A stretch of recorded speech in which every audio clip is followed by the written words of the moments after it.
jailbreak for the newest iOS? Figured it out day one. And yes, I'm already on iOS 26.3.1. Now swipe back to the home screen, open up Safari, and go to uncovered.vip. The O is a 0, so don't forget that. Here, press Jailbreak, then Allow, then Close. Now you'll need to head back into Settings, click Profile Downloaded, then press Install, enter your passcode if you have one, then tap Install.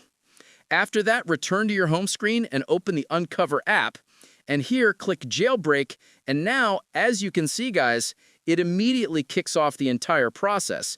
It is smoothly bypassing all the restrictions and jailbreaking my device completely flawlessly from start to finish. All we have to do now is just sit back and wait for it to load. Here we're going to press Respring, and what this will do is basically restart the device with Cydia installed and ready to use. And we did get the app right here, so be sure to try this out for yourself. Get the word out because this is super cool.